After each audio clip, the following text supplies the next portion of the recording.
we go.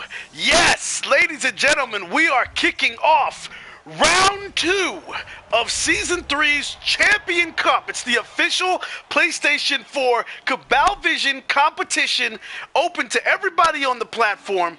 As you know, hundreds of teams compete in the champion ladder for the opportunity to be one of the 16 that are in this knockout tournament. And today, these teams have made it past the first round and will be facing off against each other. And you see the first hit of the game there is the Zombie Girdlia from the MML pack, which is a necromantic team, and they are the home team. And they are facing off against Los SAURIONETES, who I think are undefeated on the season. The MML pack last week advanced from the first round after beating, I'll tell you in a second. How did I leave that one off? Okay, I'll come back to that result. Los SAURIONETES, though, beat the Punch Brothers, the #1 overall team ranked in the ladder, and that was the #1 dwarf team, and Los SAURIONETES beat them, came out, and made it to this second round.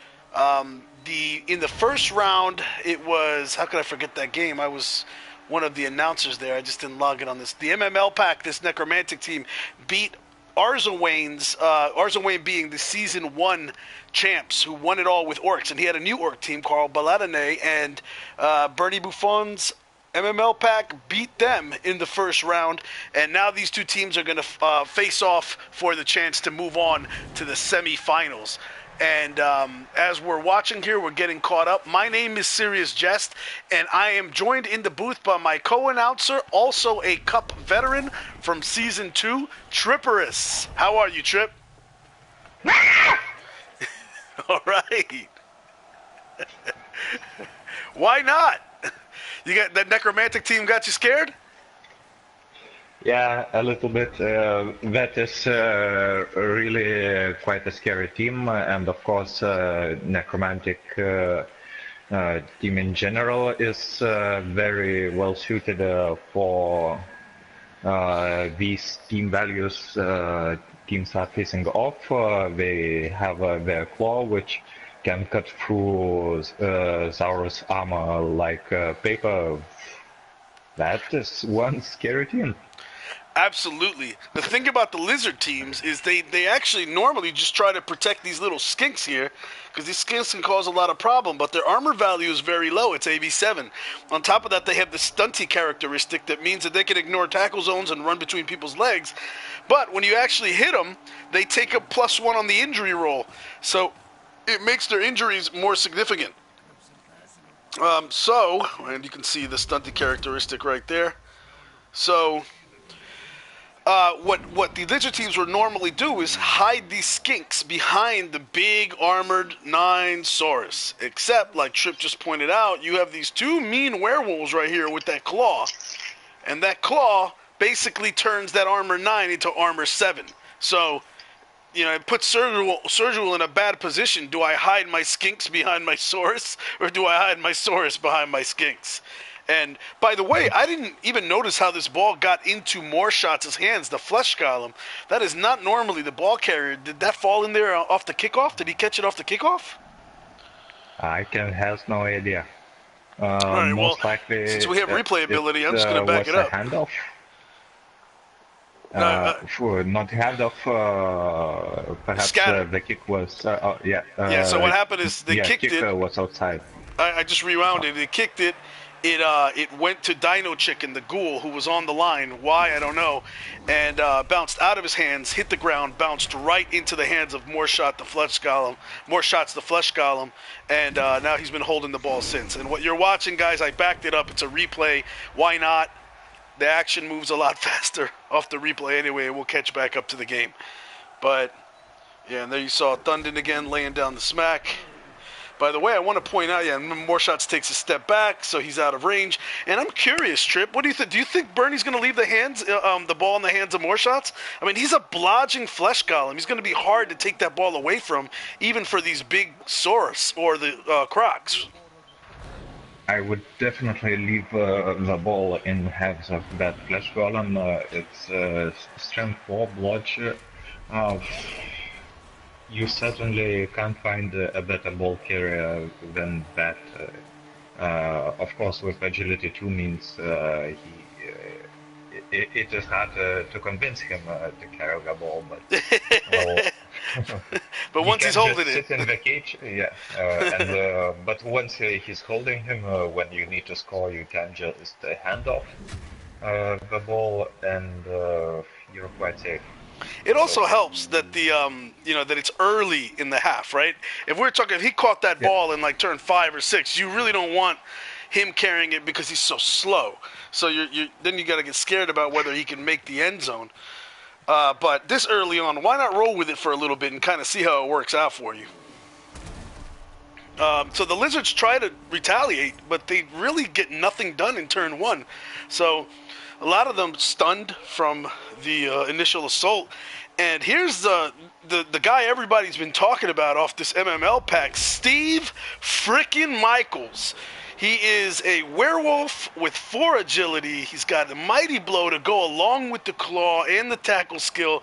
He just learned the finer arts of tackling this week. So he's actually able to take on these skinks in a way that he wasn't able to do before the last game. what a lovely zombie block. Yep. These zombies coming through in the clutch. Oh, triperis.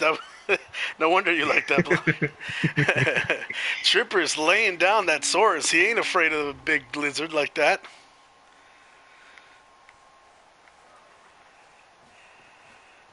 And Bernie's going to move the next player into place. It looks like Bernie is not really trying to move this ball downfield right now. He is just trying to terrorize these lizards. And he is knocking them down. He's keeping them off their feet. He's even got the Crocs confused over there. He doesn't really know what's going on. There's like he sees his whole team on the ground. He's thinking, those are the big guys. That's not supposed to happen. And it just gets really confused and freezes in place. Doesn't know what's happening. But yeah, Bernie doesn't look like he's really... With Wizard in hand, Bernie is perhaps trying to play it safe, play deep for now, and wait until that claw and mighty blow reaps benefit. It's a great point. We didn't mention that. Yeah. We didn't mention the inducements. We are at the MML Pack Stadium, but because of their team value, the Wizards actually hired the services of a babe. So she comes over and services or helps the players when they're knocked out to wake up using her unorthodox techniques. And they also have this wizard, like you said, who can strike down a ball carrier. I mean, that's a good way to make that flesh golem drop the ball, right? Is hit him with a lightning bolt. Yeah, but what do you do next? Because skinks are still in their side of the field, and it's always a tricky decision whether to risk your skins moving upfield or have them protected.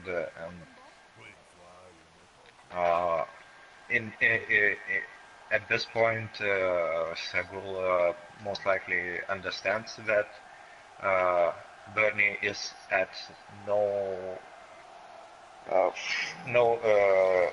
will not be hasty, will not try to score fast, and he's just waiting for that perfect opportunity. He's got plenty of time, and it helps with this Crocs again.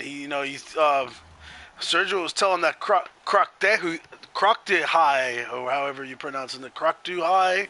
He tells Croctehigh to move and get into position, and Croctehigh again is just amazed that his team is getting beat up this way. I think it's a German name.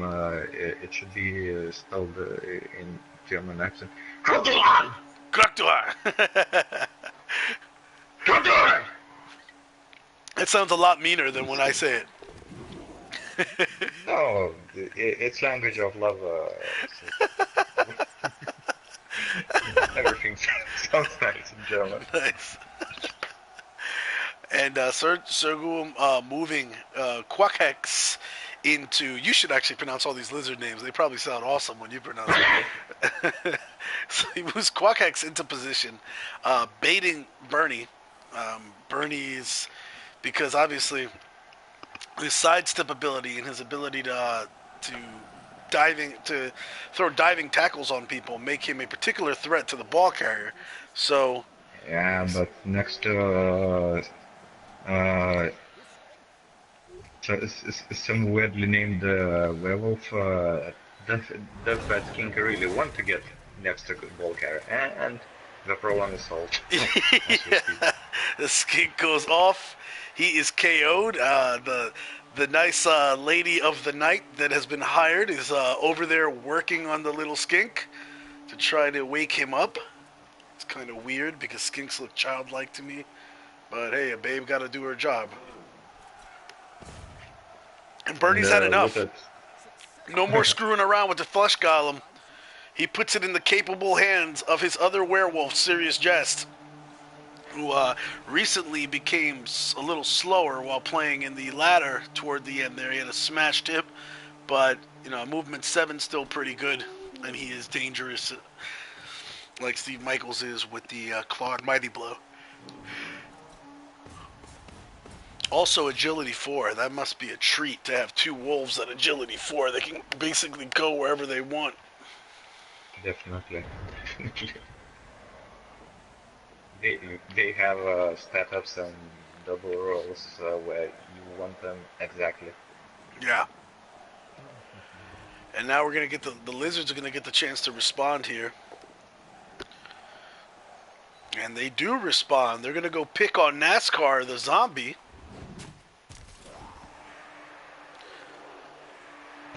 NASCAR, I think, was a recruit from another team. Interestingly enough, these Sauri are not very developed. Perhaps they suffered at hands of chaos or other high team value targets. Only one skill on them on average. This is really not where you want your lizard team to be heading into playoffs. You mean in terms of skills? Yeah. Because with lizards it's usual problem, skinks skill fast and Sauri not. And the one thing that really helps him is that most of his Saurus, except for one, have block. We have the block skill. That's the main thing that once you get block on almost all of your Saurus like this, that solves problem number one. You've jumped one big hurdle. You know, then you can start adding other skills. Surgical has normally somebody will opt for Mighty Blow, so they have at least one Strength 4 guy with block who's a threat to rip your team apart. Surgical has not gone that way. He's put tackle on one of them. He's put break tackle on a couple of the other ones that make them more mobile than most Saurs. But he's got no real injury threat other than the Crocs. And Bernie's got... Crocs is quite solid. Yeah. And Bernie's got two really bad injury threats that could tear your team apart. But that's why personally I don't really like putting the hands in the ball of the werewolf like that. I mean, I'd rather the ball carrier be the ghoul who I don't want anybody to touch or come near, and then, you know, let the werewolves go to work terrorizing everybody on the field. But I guess when you have Agi 4... Yeah. And some people just do not seem to like ghouls because they die quite quickly and... Right.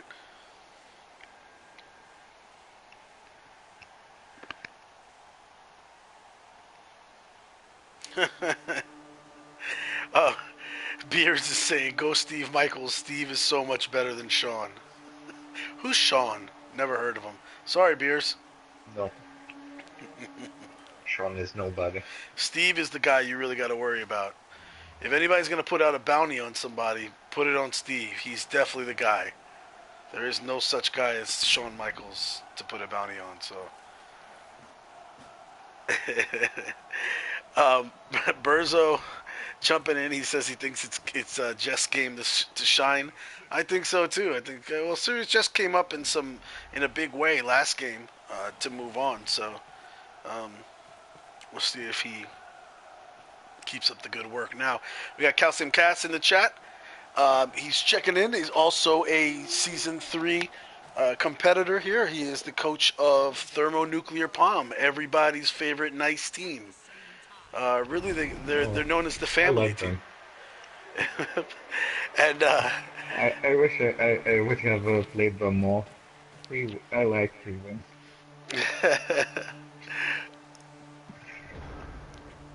And let's see. Tomorrow we will be having more. In case you're wondering, now that Cece's in the chat, it'd be a good time to shout this out.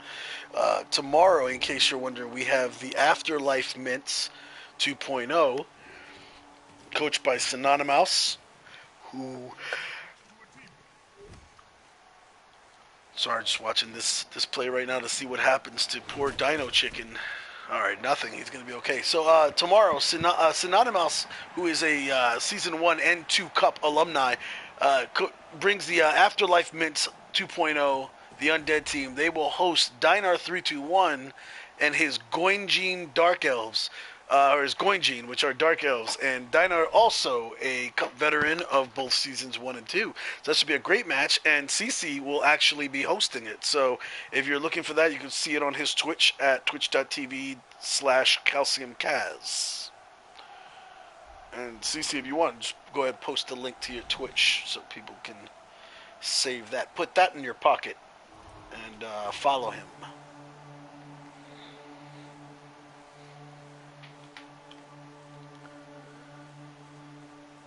Could you please remind me what Burger Kiosk does?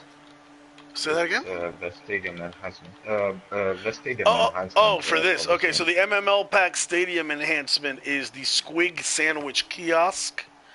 So actually, if you press up on your D-pad, you can see it.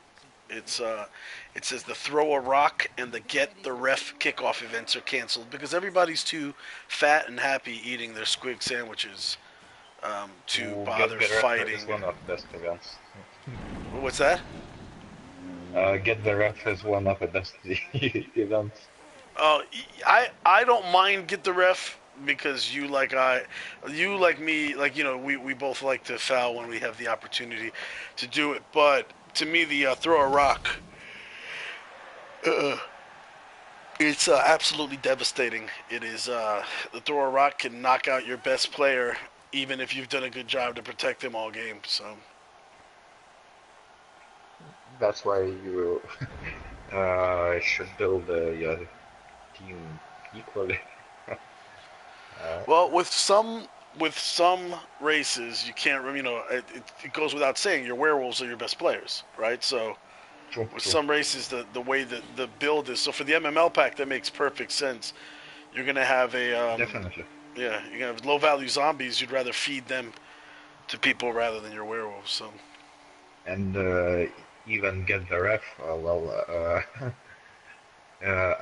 I think any sensible player would stomp on Wolf at any opportunity he gets, bribe or no bribe.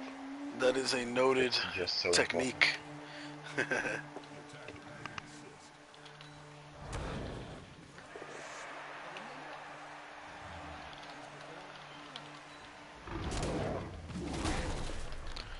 Look at that. Speaking of wolves, Buck the Itza gets stunned by a nasty attack by that Steve Michaels.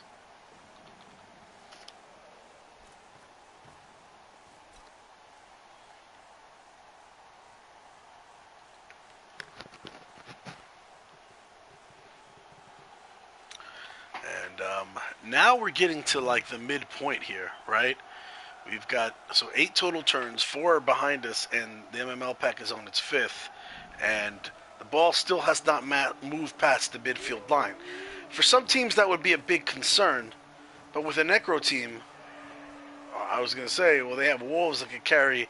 I mean, since his wolf is the ball carrier, they could cover a lot of distance. That calls for lightning bolt. The wizard is still out there, as Trip just pointed out. But Crocs with break tackle,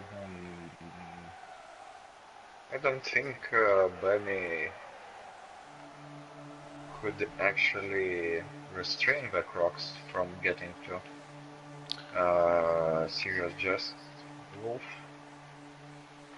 Can he? Well, yes. If you put somebody, like for instance, you could take this zombie and catch him on the back end. I mean, you'd have to take a couple go for it, but if you can get that zombie or even the let's see, Thundin the White, if you can get him over there behind the Croc, sealing him off, the break tackle only applies for one dodge. You can only use it once per turn. Yeah. So. Luckily, the Crocs is boneheaded, so right. He actually can get behind the Crocs. Yep.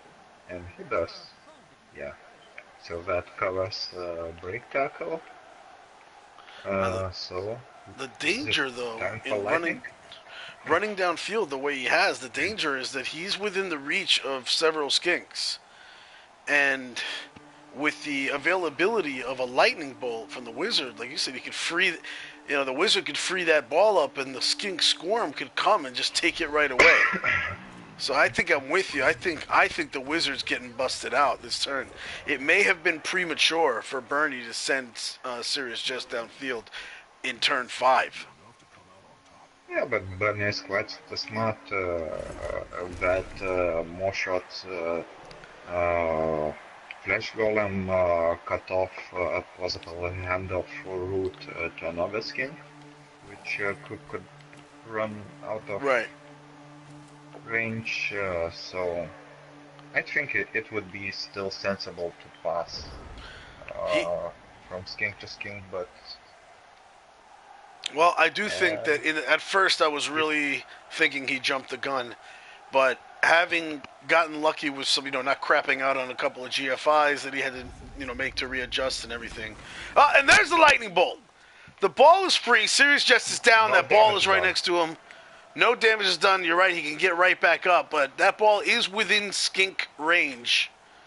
So I imagine you're going to get the skink swarm coming. Of course, the skinks need to free up to get over there first. Well, not really, because they're stunting and get them through. But that definitely helps the situation. Tyra del Almanzar.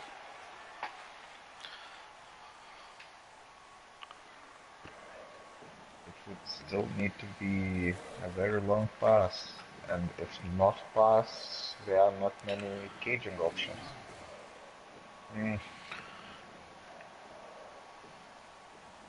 Certainly, Berlin made this difficult for Sagro to take advantage of. I think, that does not help. That does not help at all. The Crocs. The hand. Croc too high, as you would say. Croc too high! He, boneheads. They could have really used him if they wanted to seal off the escape route. But that's the thing, is we know that Zelox is going to be able to pick that ball up. There you go. And he does it with no problem. But where does he go afterwards? So I think he was hoping to maybe break back up this other... And there you go. Well, and now he's going to be... Yeah. I don't think he's passing. I don't think he's passing. I think he's going to seal off the route to hit him again with another skink. There you go. Yeah. So now he's got some protection. I mean, the good news for Bernie is that the wizard has been used. Yeah. The bad news is he has lost the ball, and now there's going to be a scramble to recover it.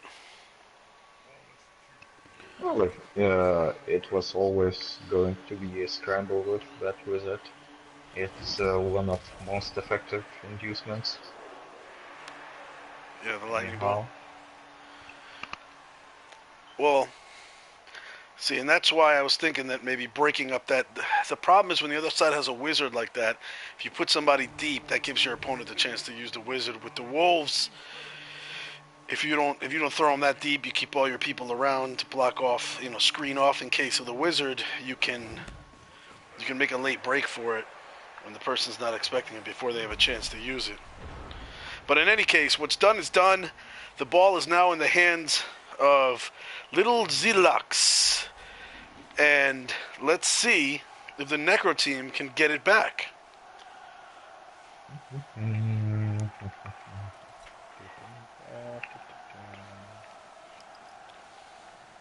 that many players able to threaten that loose cage.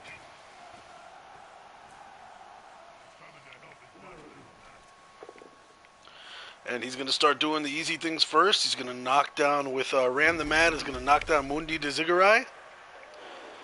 Again, Bernie being very careful to leave players marking up other players that could potentially break down the field. So shutting off the escape routes.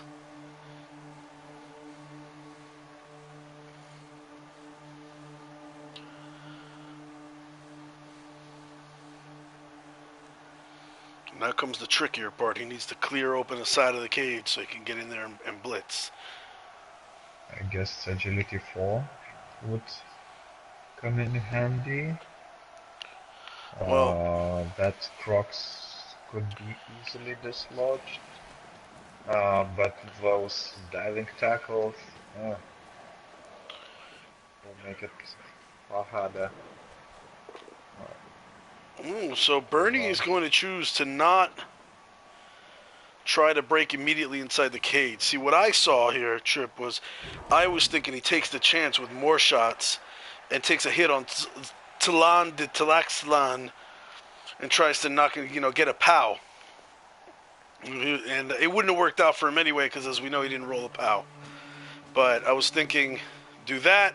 If you're able to knock the skink down, then you go use the werewolf to knock the Saurus down with some assists and then blitz into the cage. That would now be open, but it looks like Bernie's just going to make sure everybody's choosing my plan. Yeah, it looks like he's going to go and make sure everybody else is down so there's no kind of real escape and just pressure the cage. The only thing I don't like about that is that, skinks have the ability to just stunt you away whenever they want to, so. Yeah, but no skinks are in midfield, so even if they get away, it's not really significant damage now. And Steve Michaels, he went all the way around. He's going to take a direct hit on the ball carrier. Steve Michaels trying to get the job done, unable to do it at first. No, it's not. It's just a push. I mean, so he's not. But let's see. Is this now become a 1-die? This is now a 1-die. It needed 2 GFIs. Oh, okay. So he's put the pressure on the cage. The bad thing is he burned a reroll, which he could need that reroll a little later. He's only got 1 now for the last 2 turns. And what to do from here?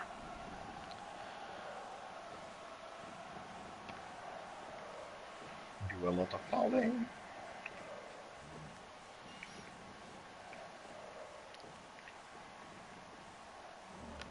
He's got a hard choice here to make. He can get aggressive with the ghoul. He can go with Dino Chicken and get aggressive and try to seal off the immediate routes for the skinks. But if he does that, then he kind of leaves Buck the Itza the ability to get up and blitz somebody off of somebody else to open an escape route. I don't know. So he chooses to go super safe and run a safety back. I guess Bernie's reasoning is if he goes into the second half 0-0 and the wizard is burnt, he can still just focus on shutting down Sergio's defense. But if he goes into the second half down 1-0, this game is going to look very bleak. It's going to be very difficult to recover. After all, this is still a good matchup for him, so not scoring during your drive is certainly not an end of the world. It's called Rotting Kebab by Tommy Hilton. Successful block on the right side.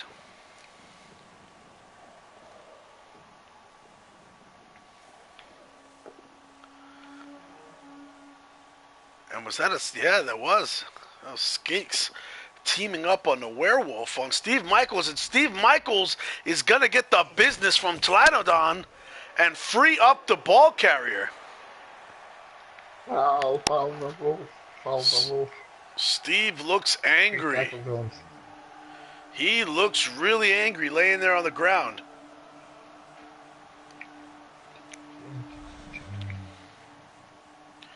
Trip calling for the Wolf to get fouled with the 3 tackle zones. The issue is if they do that and they fail to put him away, it's another direct shot on the ball carrier real soon, and you're going to see. So now you're going to see the ball carrier break up that sideline. And Zliox decides to break up the sideline. This is the skink that Sergio chose to give armor up instead of movement up. We all lambasted him for it, but who knows? He may be proving that we don't know what we're talking about. Now he's got a little side cage going with the skink. Yeah, sideline cage. And this has got to be frustrating to Bernie. Still not scoring range. This is frustrating for several.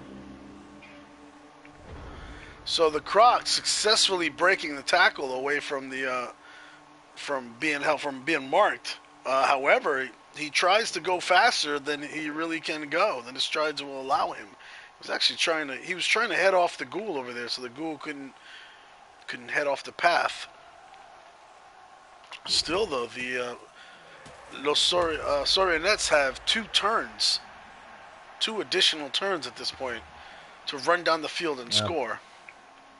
But they can't afford anything to fail at this point. Flash Golem could certainly take care of the blockless Saurus. And that's where he's going for. More shots is going to run over there, and he's just going to get a Not push. Spectacular, but might be enough. Not bad either.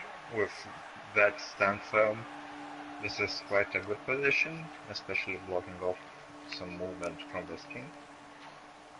His ghoul is still available as safety. What else? He has scoring threats of himself for himself. Yeah, CC's pointing Also out these wolves are badly out of position. I think that we've watched Bernie's play go like transition through the stages of grief right before us, right? He loses the ball, or at first he's in a position to lose the ball, and he thinks, I'm not going to lose the ball. I'm not going to lose the ball, right? Denial. Then he loses the ball, and then he's thinking, okay, I'm going to get it right back. I'm going to swarm my players. He's never going to be able to get out of here. And then he realized, yeah, I'm probably not getting this ball back. He screened it off, and now he's just hoping to prevent the score against him. So this is just kept snowballing downhill into a worse and worse position. But they do have the ball carrier pinned against the sideline over there with a stand firm player. So the defense is looking good. But it also looks like Bernie, well, we'll see. I mean, he really needs to, he cannot leave, who is that? Steve Michaels laying there on the ground. It won't hurt, it won't help him. Yeah, he needs to stand him up, so at least he's got a scoring threat. So. Yep. So he dodges away, and he's still a scoring threat right now. 1, 2, 3, 4, 5, 6, 7, 8. So he's exactly 8 squares away. And wow, he pulls Steve Michaels back. So it looks like Bernie has conceded that he is not going to score this half. And CC, no, that's not the stand firm blotch flush column. That would be good for him, but it doesn't. Yeah. Let's see. He still hasn't done anything with Dino Chicken. And I don't know if Dino Chicken's about to get sacrificed to the Crocs. Just make sure that the Crocs doesn't come over there and.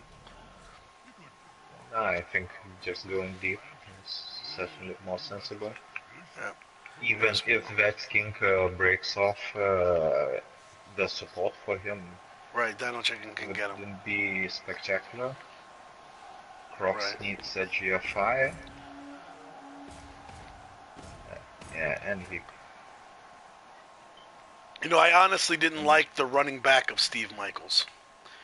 I know he wants the added defensive support, but he's got people on defense, and I'm just thinking, with no scoring threat, Sergio doesn't even have to worry about the players on the other end of the field. Now he can try whatever he wants on turn 7 because he knows that Bernie's not going to be able to score. The worst thing he'll do is prevent him from scoring. So, Yeah, but we will see how this turns out. Quite often, people we watch playing have other ideas, perhaps think a few turns further than us mere and there goes Tank the spectators. Yamquipek. He's going to successfully knock Thunden down, but Thunden's not out. He's going to knock him down.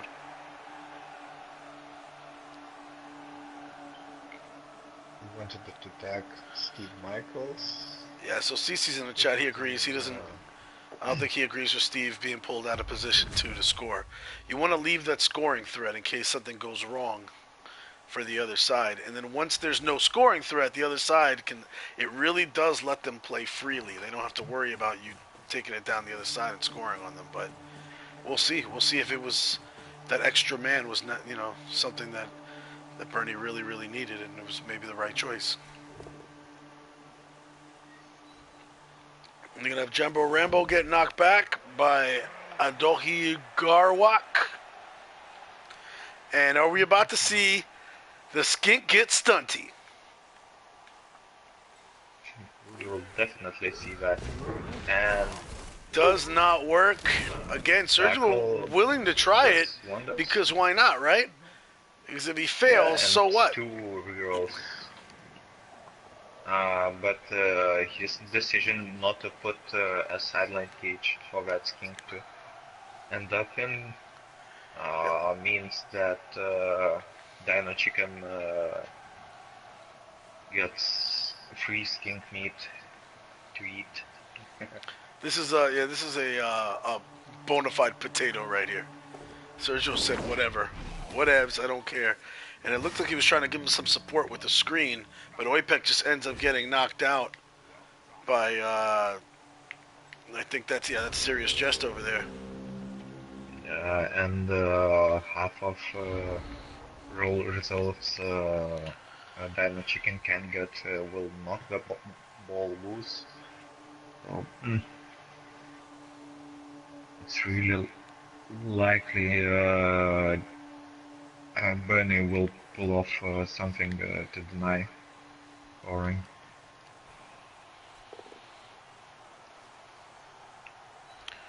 So it looks like Tripper's trying to... He goes for damage first.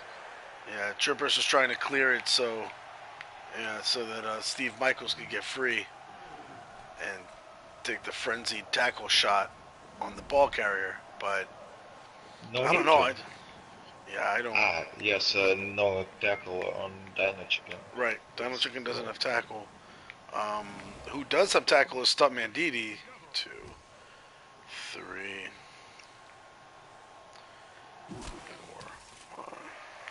Yeah, Stuntman Didi doesn't have a lot of movement to get there, though. So, I mean, I don't know. Either Bernie risks a GFI with Steve. Yeah, 3, 4. So 3, 2, 3, 4, 5, 6, 7, 8, 9. Yeah, 2 GFIs to go all the way around the Crocs, right? Yeah. Well, by sideline, no, he can't just like that go by sideline. Of course, he can abuse his dodge, but I still think with reroll using Dino Chicken would be a safer option. Yeah. Wait, you saying with reroll? I don't know. I mean, all those that extra effort to put a tackle piece on ball carrier, well, in the end, it is quite likely to cost that reroll. Makes sense. But of course, with frenzy, you get 2 hits. Right. That's what I'm saying, which translates to 3 with a reroll, which is why I kind of like it. But you might end up burning your reroll, to get there because of the 2 GFIs. So I don't know, man. There's no real right answer. It's just whatever you think he can get away with it. Now he's gonna get the 2-die block. Oh, and he has to burn the And reroll there. Yeah. That's when you get greedy. Yep. And at this point, you may have to just go. Yeah, you may have to go with Dino Chicken. Well, at this point, I think random map. Be better blocking. If Nuffle hates you, he hates you. Well, it looks like he's going Steve Michaels. He didn't pull Steve Michaels back for no reason. Ah, yeah. Oh. There he goes. Oh, it's only one GFI now, right? Because he opened the... All right, so there you go. Steve frickin' Michaels gets the job done. The ball falls directly in front of him.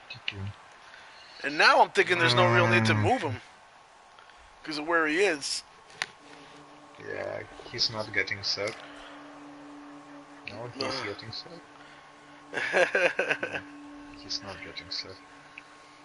Nobody to serve him. Position.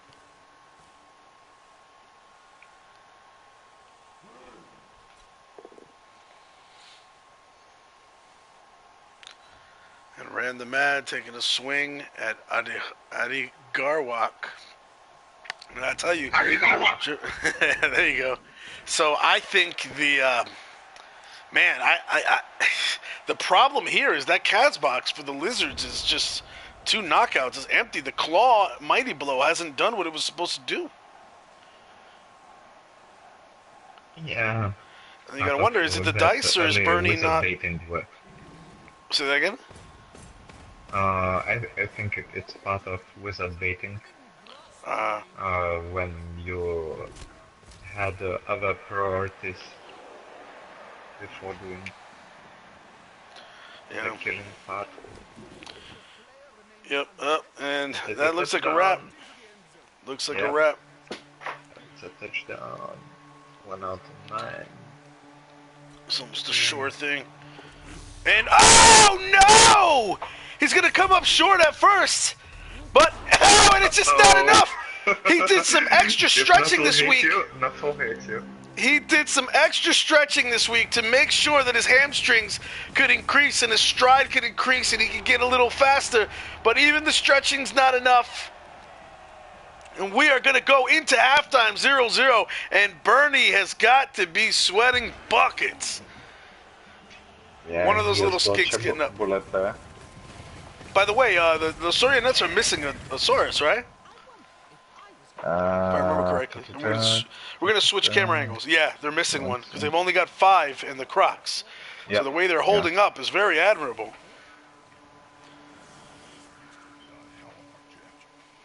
It was a messy first half.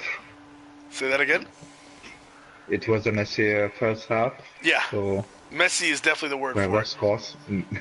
It was neat at first. It was definitely neat because Bernie had everything in control, and then he baited the wizard, and he said, "I dare you," and the wizard said, "Oh yeah?"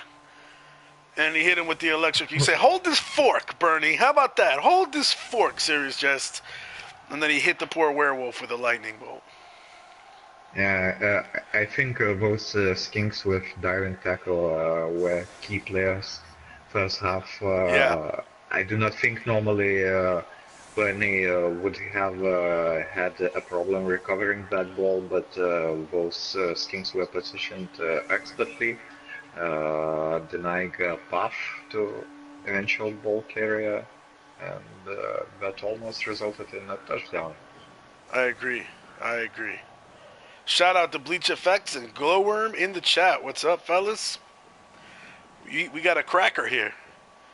It's freaking 0-0 after hard fought, both sides scrambling for that ball. The wizard was used a failed double one on the GFIs at the very end. Sick match so far.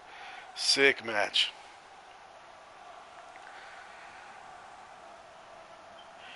And if you excuse me for a second, I gotta go AFK for a little bit. All right, I'll be right back.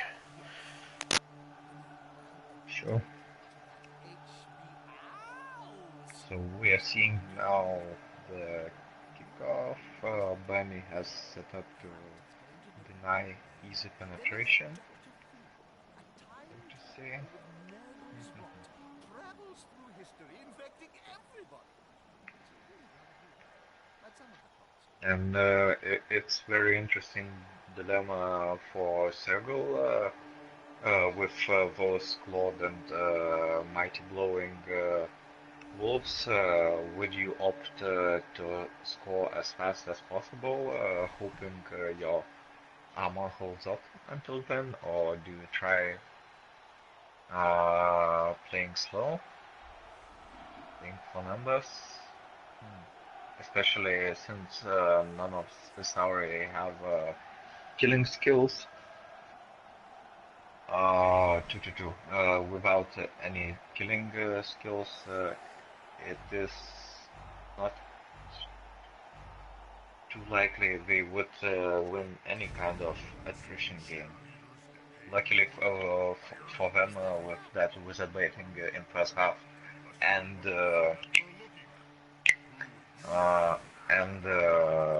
just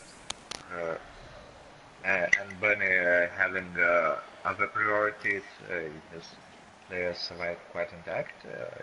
Yeah, and judging from the setup, Segel is certainly hoping to go for a quick score. He's choosing the side early. Yeah, this is something. I'm back, brother. This is something that I hate that Sergel does. This stacking his line one way like this. I get that his offense is basically, I'm gonna crowd everybody over here. I'm gonna get these skinks downfield. I'm gonna screen everybody. I'm gonna get everybody on one side. My skinks are really fast. They can get to the ball wherever it goes. If he gets a blitz, he's done. Even a perfect defense here would really cause problems for him. And I've seen him do this a couple of times. He's thinking he's screwed unless he gets lucky. And, I mean, why? He's missing one player. It's Sama. All his Sauri are still alive just because Bernie had other priorities most of other half. I've seen Sergio do this same thing with a full squad, with all the Saurus. He likes this is his offense. He likes to load it up on one side like that, and then shoot down the field and do a handoff. And to me, that's just a lot of, look, there you go, blitz. And right on the left side of the field. That's it. Yeah. And this is the kind of stuff you cannot rely on Nuffle not to screw you. Nuffle is a date rapist. If you put it in the hands of Nuffle, don't screw me, okay? I'm not ready for it. This is not happening tonight. Nuffle's like, yeah, baby, whatever. This is happening. Nuffle is going to screw you.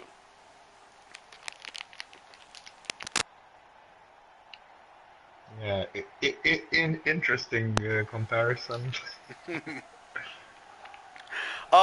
The only thing, though, here is the placement where this ball is landing. It puts Bernie in a predicament. The blitz could be a wonderful gift, or it could be a Trojan horse, right? Because if this ball lands right here, where it's going to land, when it scatters, the ball can go one of 9 ways, right? 1, 2, 3. Yeah, but it will go either way, so or 8 ways. He does need to put Steve Michaels under the ball. Just to have that chance of catching it, and the way Cecil positioned, Bernie won't be punished at all by putting all his players from that side to get the ball. And this was no, but yeah, the Trojan horse part of it is if this ball scatters, let's say, that helps.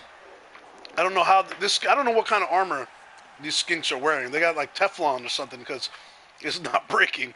But so he's going to put Steve there. I agree. He should put him under the ball. He certainly needs to put it under the ball. I agree. I don't know why. Okay, so he's going to do that. Yeah, okay, I like this. Okay. It still works, and you can actually reroll the catch and roll for this, even though it's technically not your turn.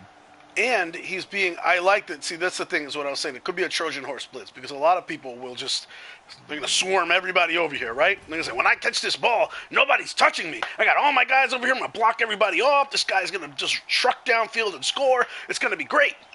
And then what happens is this ball hits his ball carrier, and he doesn't catch it, and then Thunden fumbles it, and he has an actual 3 in 8 chance of that ball going out of bounds. And if that ball goes out of bounds, then Sergul gets to pick who gets the ball. I guarantee you it's going to be like either this Saurus over here, it's going to be one of these skinks over here on the right. So will this be a Trojan horse blitz, or will it be a real gift horse? The Crocs would perhaps be the most I don't like it. I don't like the Crocs. interesting. Yeah, it would be interesting, but the problem is Crocs is bonehead, and then you when you need him, so Bernie decides to run the other wolf over there, and now a reroll for that. Yeah, remember we were talking about wolves being out of that. position being a very important thing for the Necros, right? If that okay, enough of that. Well, enough if ands or wargaming stuff, because Thunden cuts short all that noise and says, "Hey, I got this. Stop talking about where the ball's gonna scatter. I got this." Thunden catches the ball. Yeah, Sissy did point out it was a weird decision to use the Agi 3 guy to get into the ball instead of the Agi 4, right? Yeah. That was a little strange. But in any case, Thunden gets the job done. I guess Bernie knows his personnel, and he knows that Thunden's not going to choke. And now we're going to see the Lizards come back and frantically scramble back. I hope Sergio learns from this. Maybe he didn't get burnt by it enough in the champion ladder, but he does this all the time. He stacks everybody over there on the right and just leaves the other side open. Yeah, and even if he stacked like this, I would still have liked the break tackle Crocs on the far side if he would have put him there. He could have just surfed the ball carrier right now. Mm-hmm. But since he didn't, he doesn't have that option. And now look at this. Lizardmen forced to use red die blocks. They're just desperate. And Sergio's trying to figure out, he's like, well, I'm not going to go down with this. If he re-rolls it, he could get a skull. So he's going to say, nah, I'm just going to leave it. He's got sidestep. He's got 2 sidesteppers over here. He's got one of them's got diving tackle. He's like, I'm going to take my chances. 2 of them got diving tackle. Those skinks are asking for punishment. Mm-hmm. They're not scared, though. They've been doing this all match unpunished. These skinks are wearing bulletproof vests or something. I don't know, because it's every time they get hit. Skills, it must be a cheat code of some sort. Now you're going to see everybody swing over to that side of the field. You're seeing Sergio go through kind of the same thing that Bernie went through, right? Wait, okay, I'm receiving this ball. It's my ball. And the blitz happens. He's like, no, well, it's just an inconvenience. I'm still going to get it. It's still my ball. And then he realizes, oh, snap, he's holding the ball. Well, I'm going to get it right back. I'm going to blitz him, and it's going to be my ball again. And it's no problem. Now he's realizing, oh, crap, this is his ball. And I really got to just play defense and try to not let him score. The stages of I would bargaining. Slightly disagree, just because the opening of this situation with Bernie is it was sort of planned and it was quite incremental, and right here kind of circle thinking, okay, let's assume success, only blitz could screw me, and then he sees blitz. Yeah, but a blitz is a significant chance. And it's not just a blitz that can screw you. It's not just a blitz that can screw you. It's significant, but it's still not likely. Okay. Well, for me, I'm not playing with that. I know the blitz happens a lot more often than I would like to give credit for. I'm not stacking everybody on one side of the field in a blitzkrieg style offense unless I need to. Unless I need to. You know, there's some instances where you have to do that. Mm, I think in Sergel's case, at least for this match, either he kind of needed this. Well, agree to He needed disagree. to take 'Cause it. I thought it was just kind of unnecessary, man. But hey, I mean that's why Sergel's playing in this and we're not. So, Yeah. he's done pretty well without my We, advice. yeah, we are just random losers. And more shots is going to mete out some justice to Tyra, but not breaking armor. Bernie is kind of in this position. His guy is literally cornered in there on the sideline. He's got kind of nowhere to go with a bunch of sidestep skinks. So they are. Yeah, but you just hit Skinks until not left. Yeah, these particular skinks, though, have shown a resiliency unlike a lot of other skinks. And Bernie has just freed up Dino Chicken to come over there and bolster his cause. But dice have no memory, so you just hit them one at a time. All right, let's see. Let's see how that goes. Dino Chicken free now. We'll see if Bernie does something with him.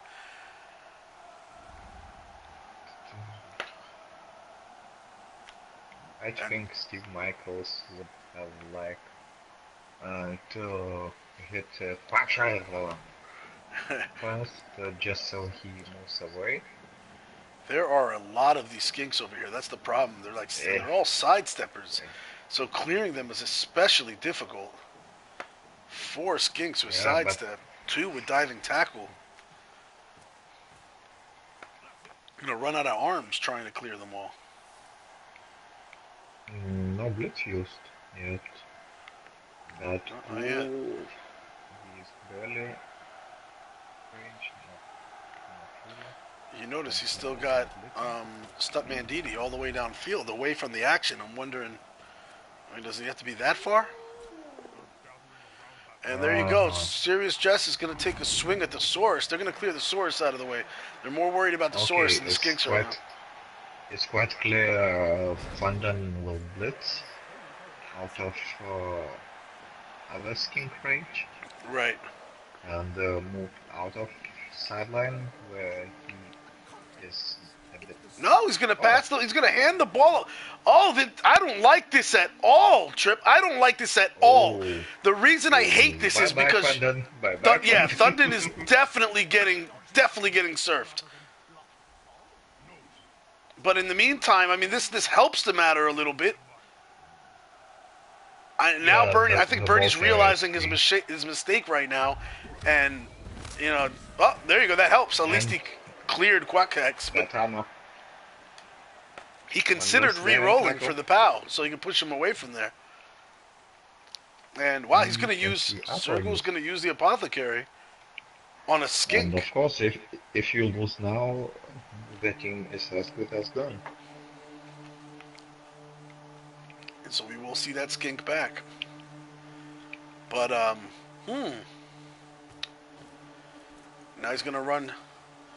So Steve Michaels is going to run back, and now he's definitely sacrificing Thundon to the Blood Gods. If he stayed diagonally... If he stayed right where he was, he could have saved Thundon. Yeah. But he decided to move him away.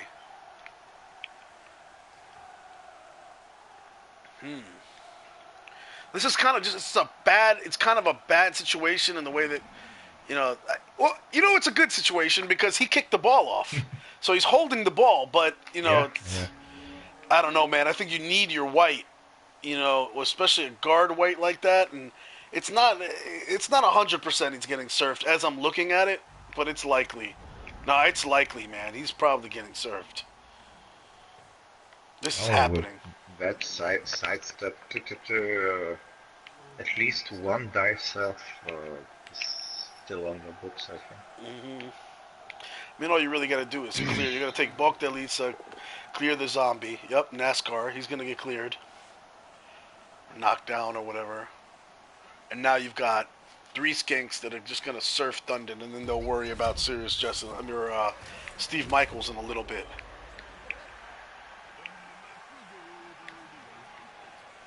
You know, and I will say this, this is tough, man. This is just a tough situation. They're both sides under a lot of pressure. It's easy here in the booth to call out a mistake, but I've watched games of my own before where I'm like, okay, so I forgot what I was going to do exactly next, and then I called. So the obvious play is this, and then I'm like, why did I do that? What the hell was I thinking? But leaving Thunden there was a bad move. You just lost a block guard white. And now you're back to another problem. For now. Where you got a diving tackle skink on you.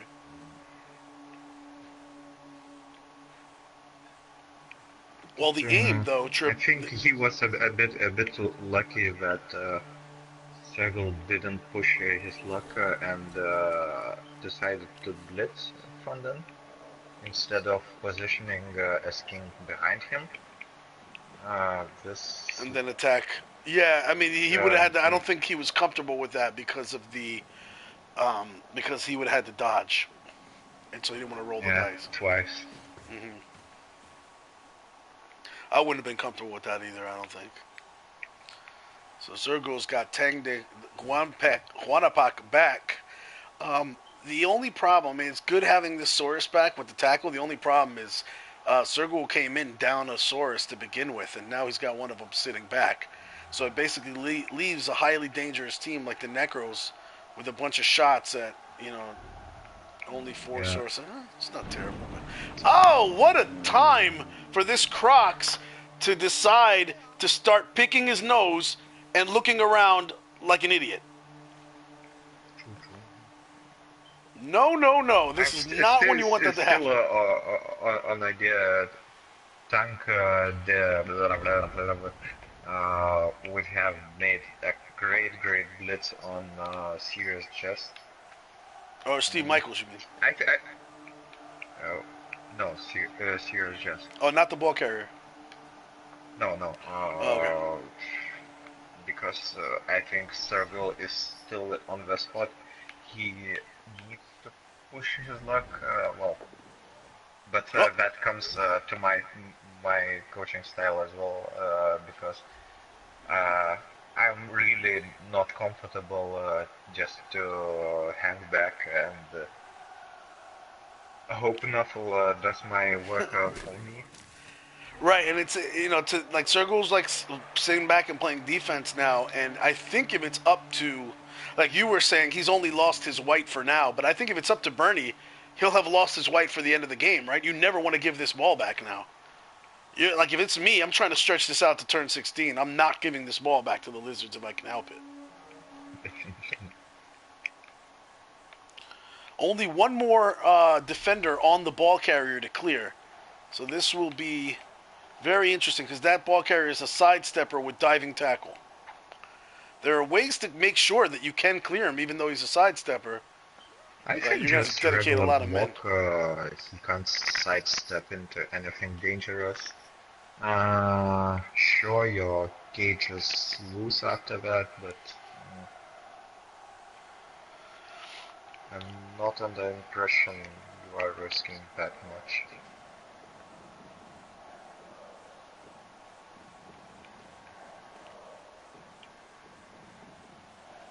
And even if you fail to get him down in 2 frenzies, there's still a zombie available.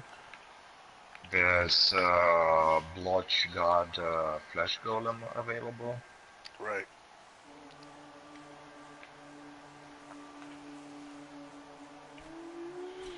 And he's going to choose to blitz with Steve frickin' Michaels. And let's see if Steve can get the job done on these invincible skinks.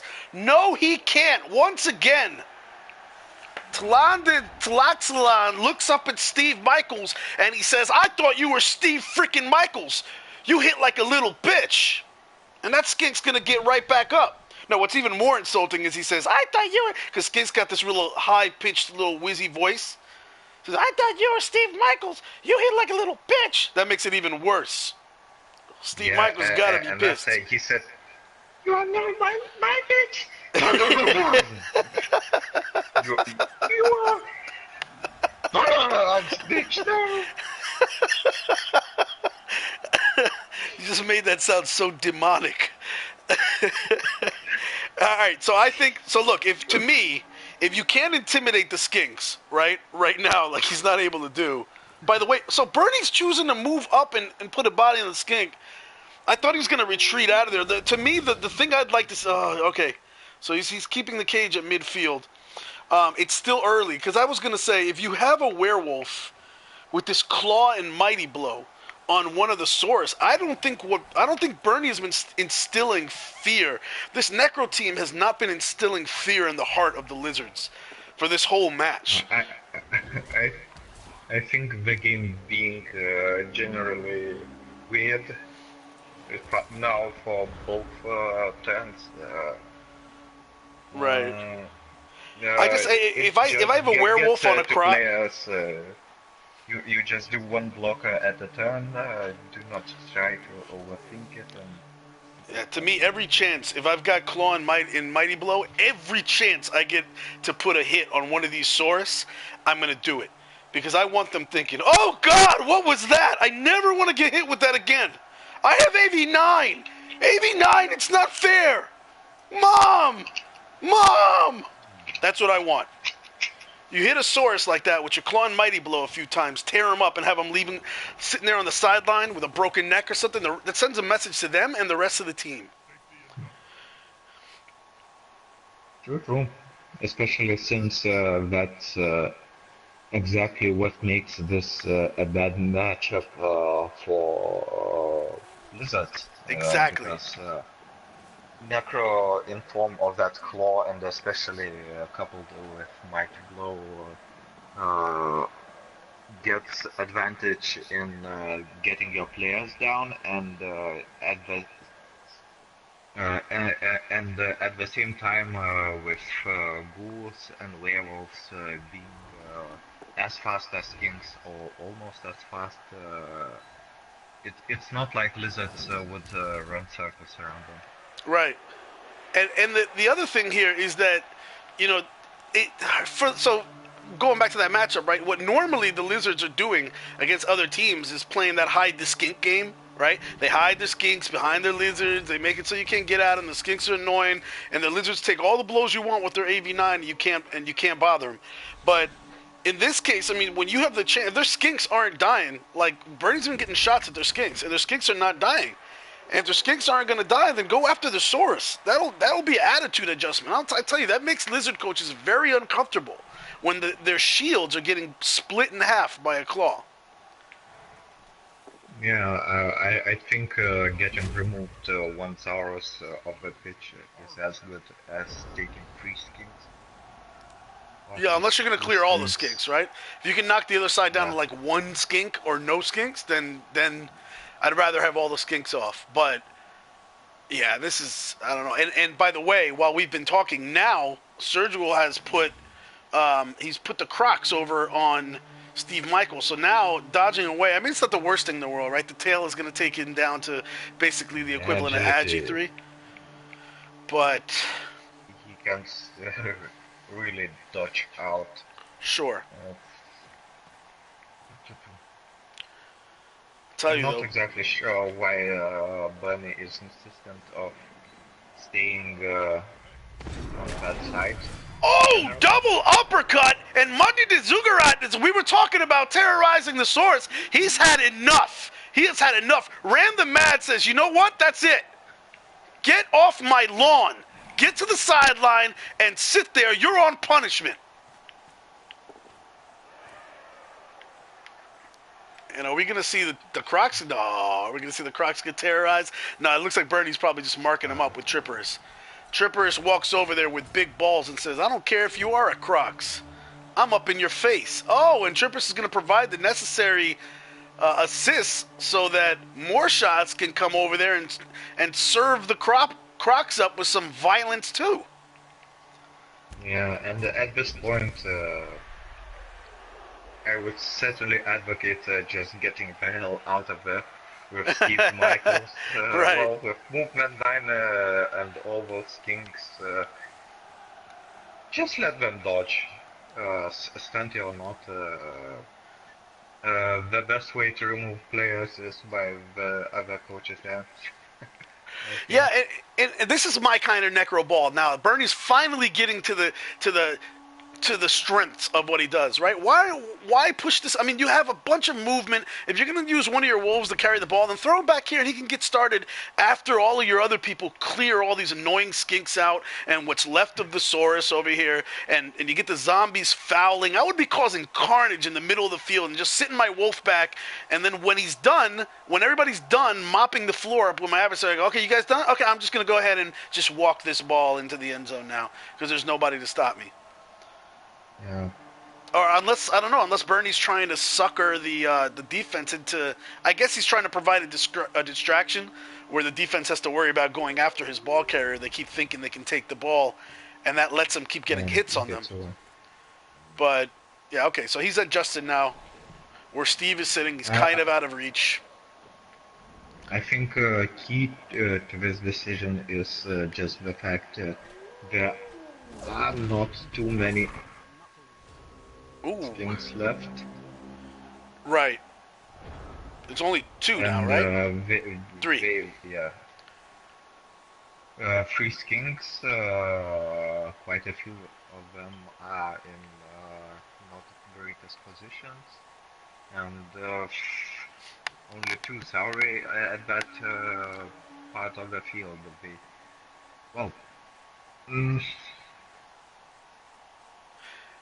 Gerd is wondering why he didn't hit the skink. I guess dodge them, but Gerd is wondering why he didn't hit the skink. Try. Is it with Jambo Rambo? Because if it's Jambo Rambo, I think the reason is because Jambo Rambo didn't have block.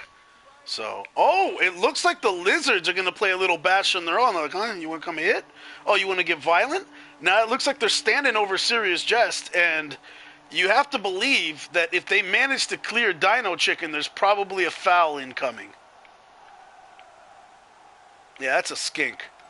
That skink is salivating. You don't want to lose the blodging skink, though, with the sure feet, or is it sure feet or jump up? Tlandon. That is sure feet, yeah.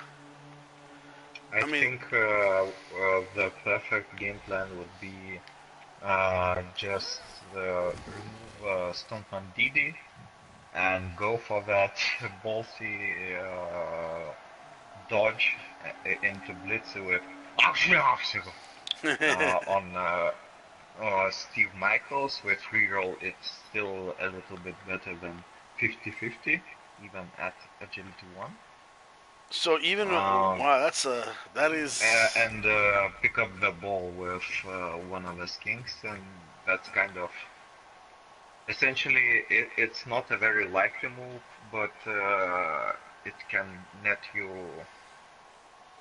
a very huge winnings, because as it is, it's Bernie in control of the match, and right. Yeah. Oh, I think Gerd was talking about with the wolf. Yeah, no, I wouldn't hit him with the wolf either. Those skinks have sidestep, and he tries to do exactly what you said. It is with the reroll, it comes out to just a little over 50%, like barely over 50%, and he decides to take his chances, and it does not work out for him. And this, I mean, that nothing lost. Well, perhaps the block on Dino Chicken would have been wise to do first. Right, he could lose this Crocs. It's a good point.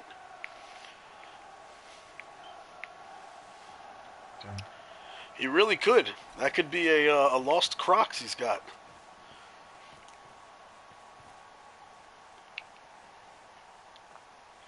But he's got to make a few moves here, and then the other thing is he's got to worry about his ball carrier. So I don't think he's going to dedicate the resources that it's going to take to foul that or to surf that Crocs. But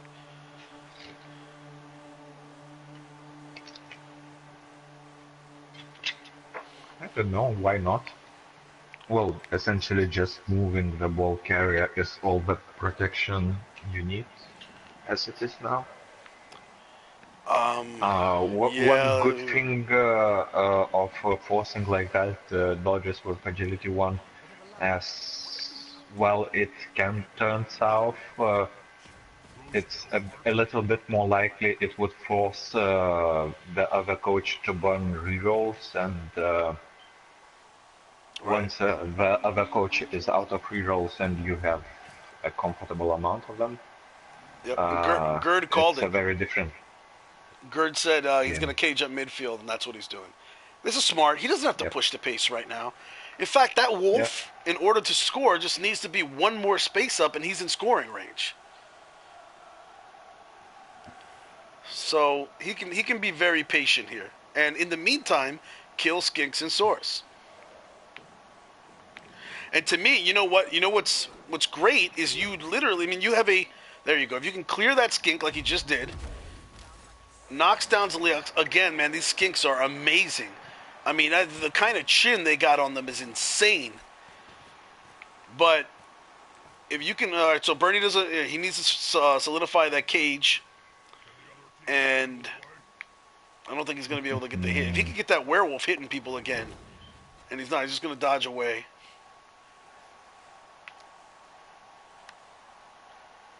I think at this point he might want to sacrifice it just to give Crocs something else to do other than have the cage. He hasn't used his blitz yet. Oh, he's just going to go for the foul on the poor it's so little unlikely. defenseless skink. And But it Zliox works. is going to get knocked It out. works Even when, wonders. wow. It's 9+ to break armor on that one. And he said, "Why not?" I didn't like that at all. Just lucky. Yeah, it was unlikely to Yeah. break armor, and I guess Bernie doesn't really like his ghouls. He doesn't use them much, or he's just waiting for that guy to die. I don't even know if he refills with Yeah. another ghoul. I think almost all Necro players just do not realize how awesome ghouls are. I do. My ghoul does the ball carrying, and I don't put my ghoul in contact with people. The wolves kill people. The ghoul is the ball carrier, and I don't put guard on a ghoul. I'm not doing that because my ghoul's not getting in contact with anybody. Shame. I'm not doing it. AV7, no apothecary or necromancer. I'm not messing with that. Or If you regen manage to create more problems for the other coach than hunting your wolves are quite safe, I think. And usually wolves are a problem of higher priority than a ghoul. Right.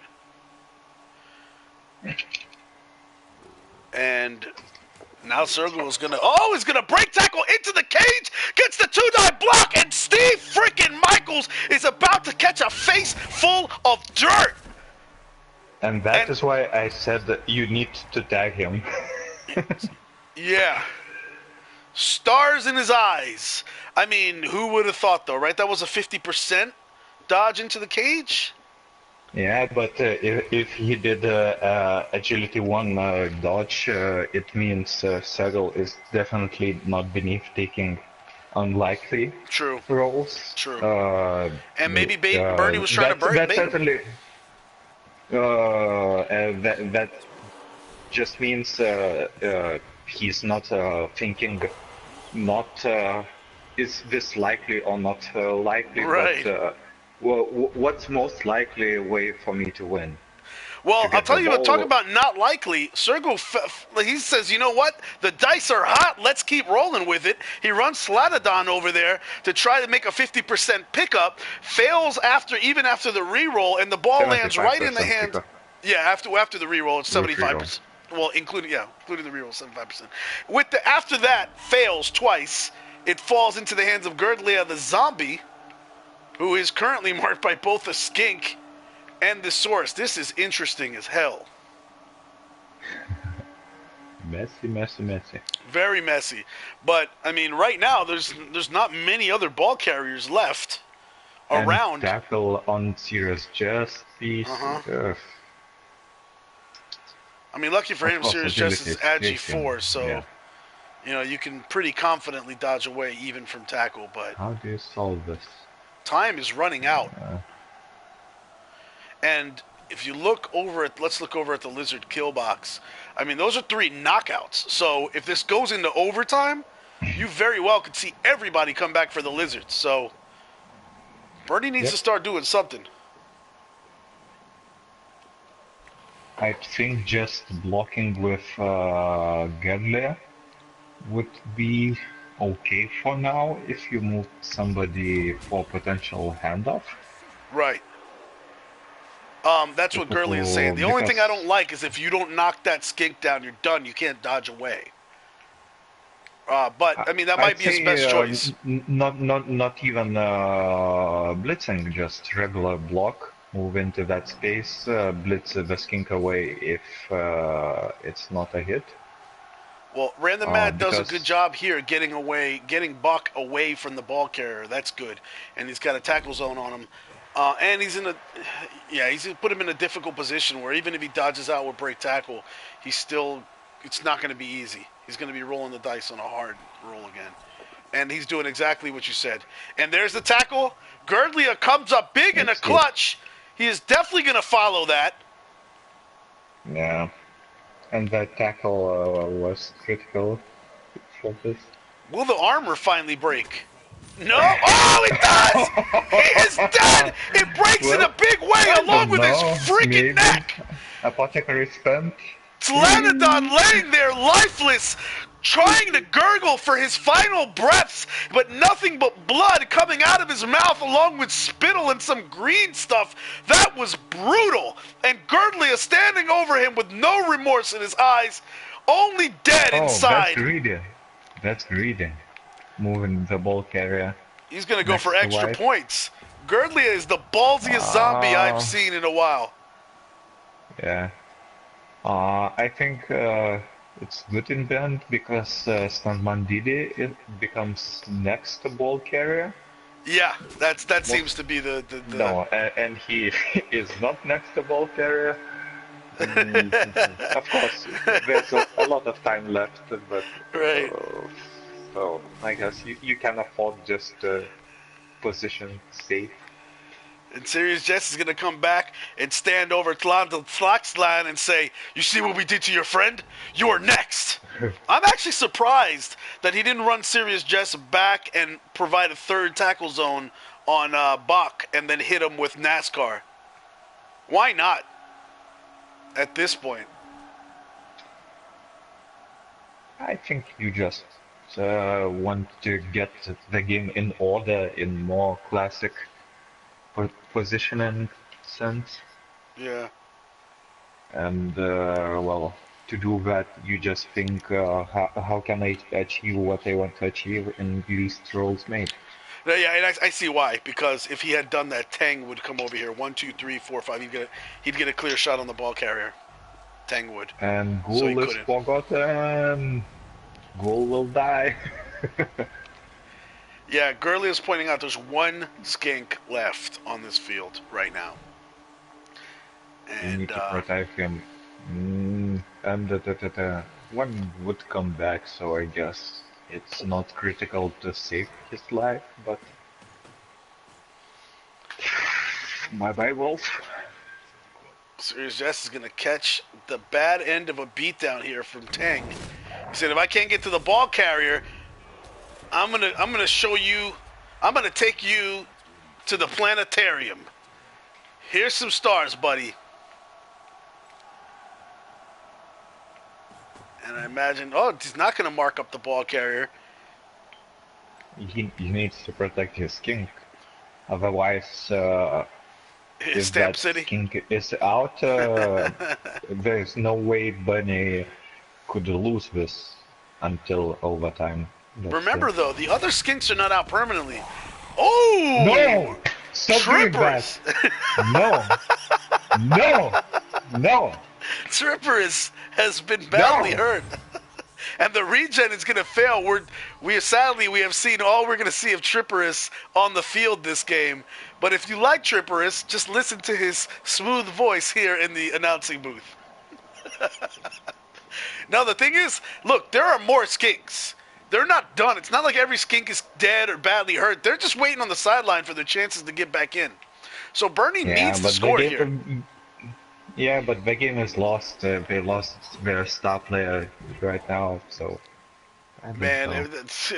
this better not go to overtime. Is all I'm saying. Is or Bernie could be in some major trouble. But they're not in trouble right now because Nuffle says no, and Bernie's got 3. The MML pack has 3 turns to move downfield. We already know Girdley is not fast enough to get it done. So Bleach wants to know if there's a 5-player advantage. There's only 1 in the kill box. I mean, let's put it this way: MML pack's fielding a full team. There's 1 dead lizard. Yeah. And other than that, we don't know because 1 Saurus is knocked out and 2 Skinks are knocked out. We don't know who's going to come back if it goes to overtime. Little 3-die block action. And Steve freaking Michaels is again going to hit Slad. These Skinks are just immune to Mighty Blow. These are some tough-ass Skinks, except for the one that died. Will he score with Gedle? No, he doesn't have enough time. No, he would need to GFI and perhaps handing off is less reroll heavy, let's say. No, I think you're going to see Stuntman Didi become the ball carrier here. The way that the rest of this is positioned. I don't think you need to change ball carriers right now. Yeah. I know. I'd do it early. I would do it. I mean, what I would at this point, I think I'd run.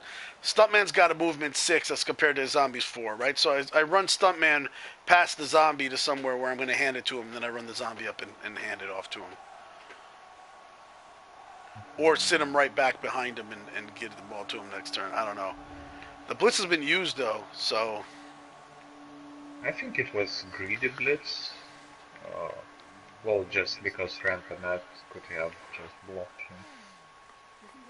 Of course, it was an attempt to remove the last skink, but it's not as if the position Bernie is in is it's not great. Manageable. Yeah. A lot of things can still go wrong. Yep. Oh! Like this. And, that. And that's gonna be that's all let's face it, he does need to reroll because that ball carrier needs to move. No.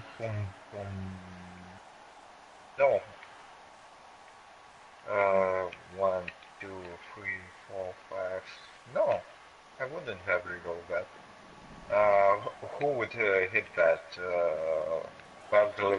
No, you got to start getting downfield. There after this turn, you got 2 turns to get downfield. So you got to get, this kind of stuff. With 2 turns, any of your balls could just run, and well, you can still pass. It's not like you can lose the game, and that reroll would have certainly helped passing the game. I just think going for passing option would have been a little bit safer. I think we can go back to what you said earlier. It was hitting the skink with Steve Michaels wasn't the best idea. And now, okay, and he's going to... Oh. And as you see, that's where you want your rerolls. Right.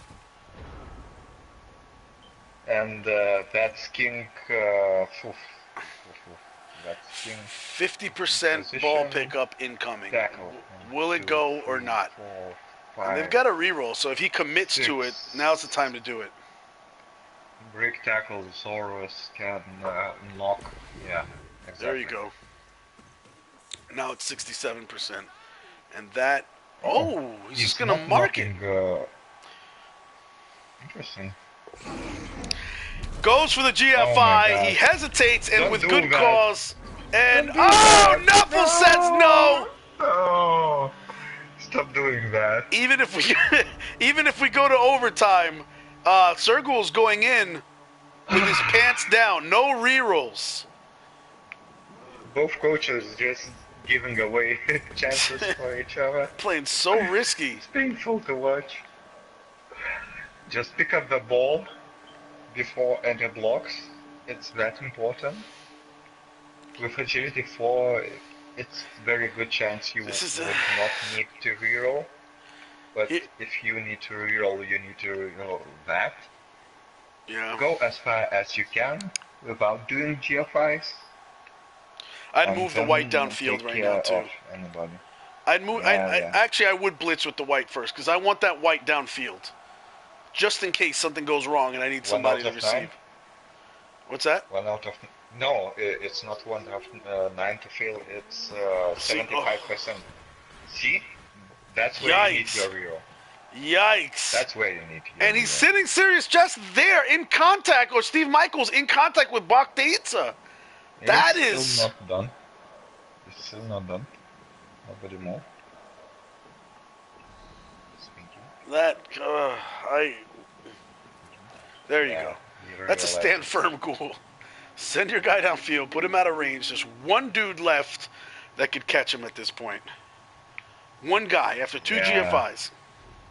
Without rerolls, 33% chance. He still doesn't use his blitz though, and the white gets to come out. Stuntman, there you go. This is how you do it. Montel Jordan, this is how we do it. Still good enough. Addo's gonna get knocked backward. And then Stuntman Didi is going to seal off the exit for Tlan. And it looks like the MML pack is about to advance to the 3rd round. Yeah. What a crazy game. Been insane. Yeah.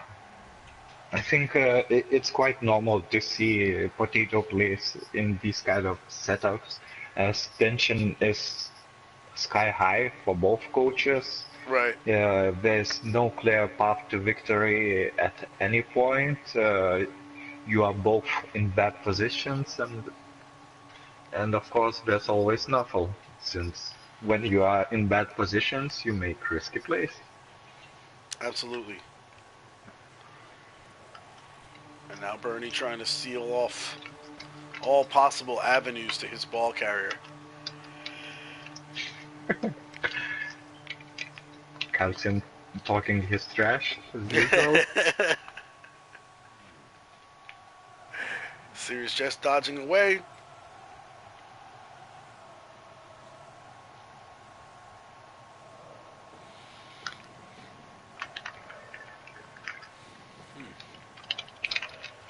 And he's not going to mark up anybody with the Wolf. He wants to preserve him for next game, since it looks like the MML pack will be advancing, and that's it. Dino Chicken has had enough. He's like, all right, guys, the whole, mark this Crocs up, I'm kind of done with that. It was fun, but I feel like he's getting really angry over here.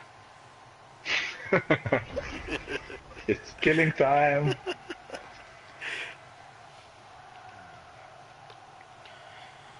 Gerd calling for the foul. Fish. CC saying Steve Michaels for president.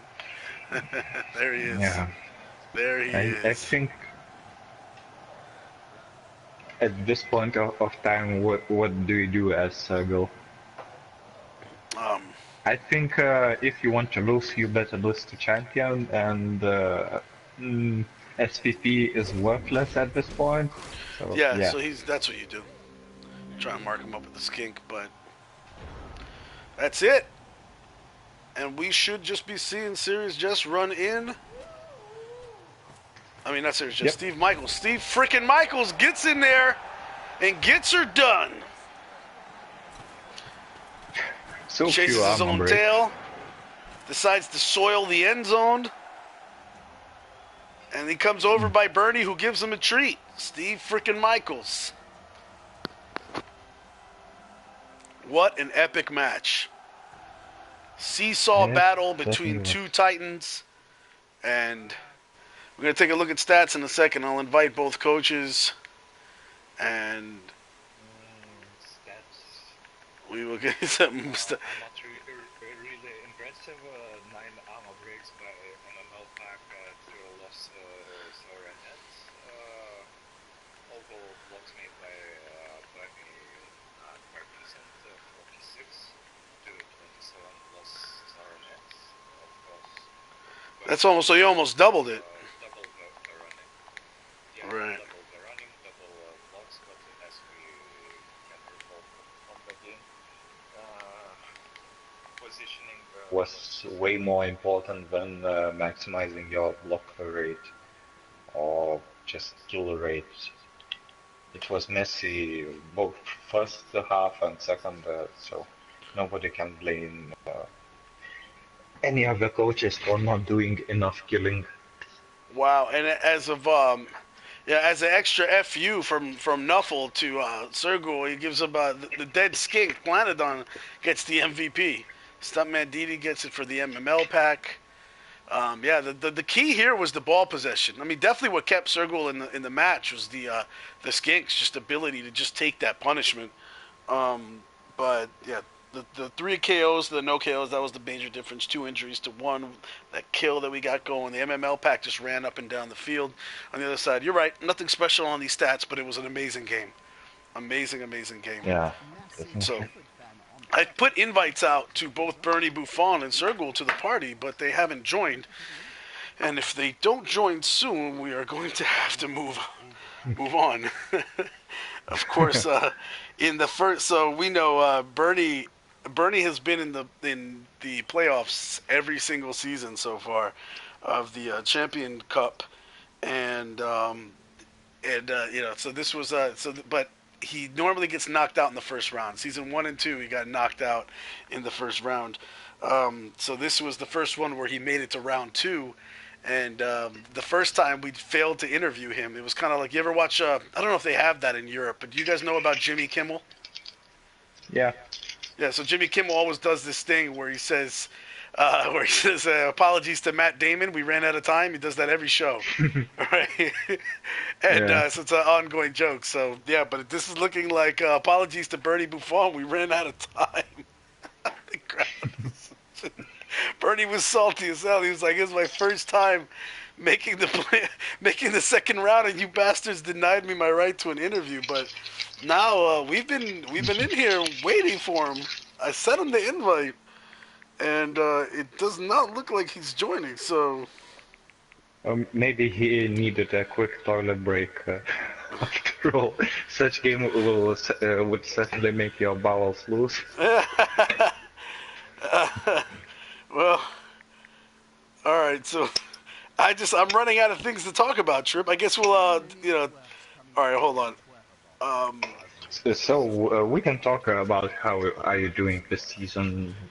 Are you Stalling. are you bidding for season 4 players? Now then, Apologies to BernieBuffon. Welcome. We ran out of time. All right, and that concludes the broadcast, ladies and oh yeah, take it back. Yeah. Don't start going out. To him, I'm absolutely shattered, so you probably do me a favour, to be fair. I called it. I said you need to empty your stomach after a game like this. Everybody in the chat, Yeah. Bernie, by the way, was going, "Don't do that to Bernie! Don't you do that to Bernie!" Yeah. Wow, so Bernie, you went from a perennial first rounder to all of a sudden semifinals darling. You've cut through 2 major teams, 2 very tough teams to beat, and you've beat them both. And this is interesting. If you so now you'll play the winner. Like it just doesn't get easier for you though, right? Now you've Nope. you will play the winner of Brutus Blessed Vermin 3.0, the Skaven team coached by DJ Red Dice, a.k.a. Gorilla Rez, a.k.a. Reznor Rules You, or Demented and his Glacial Cannons, his Norse team. So it just doesn't get easier next round. But this was a big tree you chopped down on this one. How does it feel? I'm just shattered, absolutely shattered. So many emotions went through on that game. It was crazy. I mean, like I've made no secret that I came in as the underdog. I have a lot of respect for this guy. I think he's maybe the best on the PS4. I mean, I don't know when this guy last lost a game, but these lizards are undefeated, and obviously he's undefeated with Blood Elves in the new season now, and people who know me know that I always struggle against lizards as well, so I really wasn't fancying it, but I kept saying to myself, look, you've got Steve Michaels. Anyone's got Steve Michaels in the corner, got a fighting chance, and although he didn't have his best game today, when the chips were down and he needed to pick that ball up, he did, and he got us home. Again, no injuries, so that's good. And obviously we killed another person, so that's good as well. So yeah, I don't know. I don't know. It sounded, it felt to me, if I was a neutral, it was an exciting game because it looked like he was going to win it, and I was going to win it, and he was going to win it, and you know, and I just kept rolling ones at the wrong time, and so did he. And I just thought, oh God, I've messed up there, or I've been unlucky, and he's going to punish me, and then he got unlucky, and it was just patience more than anything else, and. You know, I think me and Carlton Cass, we was a bit, I won't say unfair, but when Stumpumper played Sergel,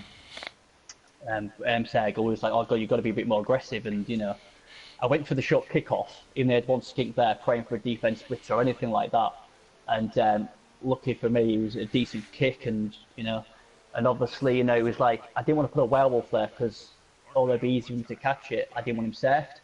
So, you know, I saw Thundum was there, I was like, Thundum, Thundum's not going to let me down, and he never did. And, but he was, oh God, that was tough. I had every emotion. And that wizard, I was casing that wizard, and... yeah, were you trying to deliberately bring the wizard out by potatoing down the field like that in the first half?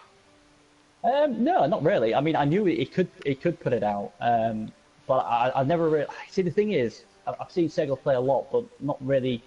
took much notice of wizards, and when I went to look at his film, it was all deleted. So I don't know if he's done that or it's just really all deleted. So I had no homework. I had no homework on it all. So the only game I got was Stumpumpers, but that was like a bit one-sided, so I couldn't really learn which one there.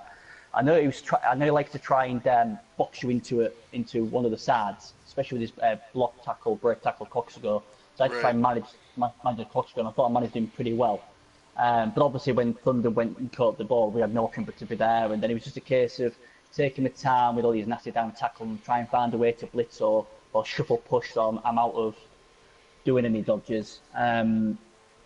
But yeah, he's a good player, and he was just like, oh God, you know, this is so hard as I expected. But I mean, obviously when he failed the go for it at the end of the half, because I was feeling pretty filthy. I thought, God, always the best players always find a way of just getting it done. And when he failed that, I thought, bloody hell, if I can get my defence sorted, I've got, you know, either let him score early and try and go into overtime like I seem to like to do, or you know, hope for something. Let's go aggressive. Let's do a short kick and let's try for defense blitz or something. So if he don't pick the ball up, we'll punish him for it, because he did this, I think, to Stumpumper. He had them all at one side, and we was like, oh God, you know, if you get a blitz us now, you're in serious trouble. And he did it again. So I thought, right, you know, I called Stumpumper to do it, so it'd be a bit terrible if I didn't do what I told him to do, and that's what we did, and we got the ball, and it was a really tough second half, and he's a great guy, and I just can't believe I beat him, to be honest. I mean, if someone turned around to me and said, right, you're going to beat ours away and you're going to beat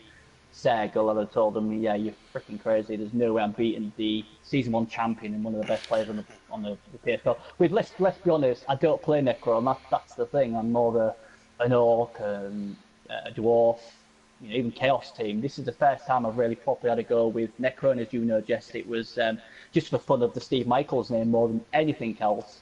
I didn't know if you noticed that I put in the motto, "Here comes a boogeyman," and all that stuff. Yeah, well, if you weren't a Necro coach before, I got news for you, Bernie. You are now. This is a major victory. Yeah, it is. I mean, people have been saying, "Oh, does that mean you're going to change in the MML?" And it's like, well, you know, I'm quite enjoying being a 4 horseman, but you know, and you know, but it's good to know that I've got Necro to fall back on. So you know, I mean, so it's quite good. Hey, Trip, you didn't do too bad from this. I can't really have a go about you. You did pretty well until you got injured.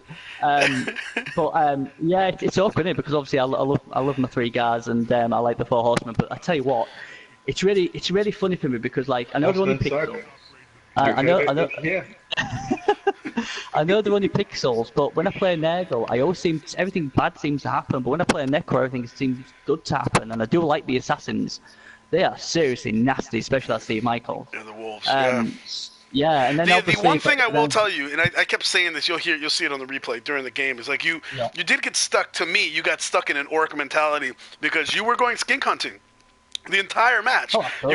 You were up on those skinks. The armor wasn't breaking, and it was frustrating you. And I kept saying, you know what? Necro don't go skink hunting. Necro goes Saurus hunting. That claw is insane. It scares them. Yeah. You know, and you didn't go after the Saurus a lot. He kept and after a while, at first, if you'll notice, his playstyle in the first half was very cautious. He knew what the claw and the mighty blow could do to his Saurus, so he was kind of keeping them out of contact. But when he realized that you were going after those skinks, he had no problem basing you up. You weren't using the wolves a lot. It's funny, the guys that actually ended up doing the most damage for you were your flesh golems and your zombies. Yeah. Yeah, well, you know, that Gadley. That Gadley's a superstar. Yeah. And Trippers, too. Trippers came up big before he went out of the game, so... Yeah, Tripp had a good game as well. I mean, Gadley was just immense how he got that loose ball and he swatted the skink out of the way, and he was here, and unfortunately Steve Michaels dropped the freaking ball. So they're going to have some... I mean, well, man, he got his claws done today as well. They maybe have to get him cut.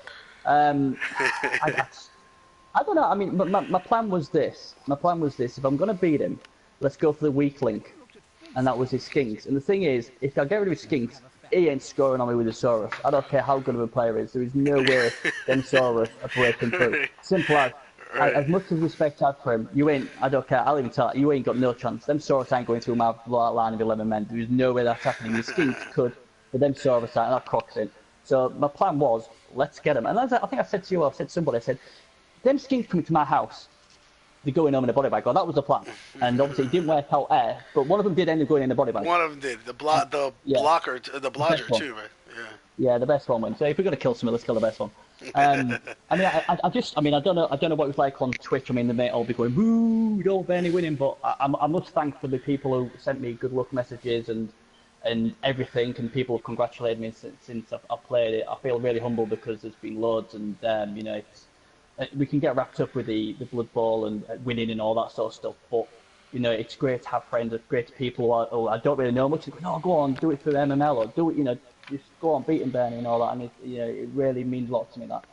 And as you know, suggested, I try and put a show on every time I play, win or lose, and I mean, I'll obviously watch the Twitch. I'll watch the Twitch, but to me, apart from obviously me mostly going up there, I thought, bloody hell, if I was neutral, I'd be enjoying this game, especially the second half. It had so much in it. And I never do anything easy, but yeah, you know what? It's really weird because now all of a sudden everyone else has got to play, and I can just chill out. I can just chill out and commentate and go, you know what, guys, you just kill each other. I'll just you know, just chill out. And I almost expected that today I'll be like, well, yeah, I did all right, well, you know, lucky or one roll or something, and you know, let's see how the others do. But yeah, it's interesting. I mean, me and Demented have history, don't we? Me and Demented, and the infamous overtime match in season 1. That was him, right? Yeah, and yeah, it was him. Yeah, and then we had Smack Talk in season 2, but unfortunately somebody got rid of him and somebody got rid of me. But yeah, I don't know. I'm just buzzing at the moment, to be honest. And Necro's growing on me. It really is, because even I don't think. I mean, obviously against Arswin, I thought we was really polished. I thought, yeah, we dominated that. I was really, really happy with that. Today, I thought it was more of a grind. Nothing. Things didn't go our way. Skinks didn't start dropping. I mean, Orcs were dropping like flies. Skinks weren't, and I think this has got one of my best victories ever because I didn't think much went my way apart from obviously the blitz but you know what I mean. I thought it was I couldn't rely just on injuries. I mean, we was. I mean, when I was thinking of kick him first, but then I thought, you know what? Because he took the wizard, he ain't got any he ain't got a roster. Maybe if I take a few early, I'll be able to, you know, get an avalanche and it'll be too much for him. And I got 2 armor breaks over and 40 stuns, and it was just tough. But yeah, you know, it's amazing. I don't really know what else to say. I mean, you know, I'm sure I made mistakes. I bet people are like, what is he doing? And you know, and no, none of that. You know, I mean, yeah, triple. I could have won 6-0 and people going, yeah, well, you know what, Bernie, if you did that, you got 7. 6. You know, in turn 4, Bernie, if you would have just followed up on the block, it would have been 7. Yeah, No, we that'd have been it. commented about that. It's really easy to sit in the booth and second guess Oh, yeah. people. You know, but It then is I go easy. back. Like I said, I watch my own games like on replay sometimes. You know, on one of my MML games, somebody will announce for me, and then I'll go back to hear the announcing, and I'd be like, yeah, why the hell did I do that? That was stupid. You know, it's a lot Yeah, easier to sit it's back in the different, isn't announcer's it? seat. It's different. But It's I like when think this is that kind of game where almost at any point every situation is non-standard and there's just so much to process. And of course, 3 minutes instead 2 minutes timer does help. But we are just humans, and one of the things I actually like about Blood Bowl, there are always areas to improve, That's despite true. whether you have played 10 games or 500. Mm, yeah, I think help. I mean, I think playing in the MMLs helped because obviously we get 2 minutes there.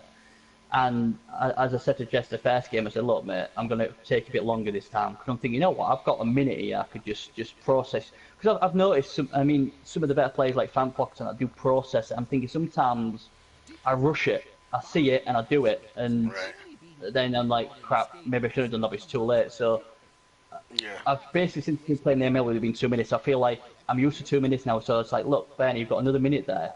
How about we just process it? I And think then go Fanfox from draws there. the play out on a clipboard before he does even his first move. Probably, yeah, yeah.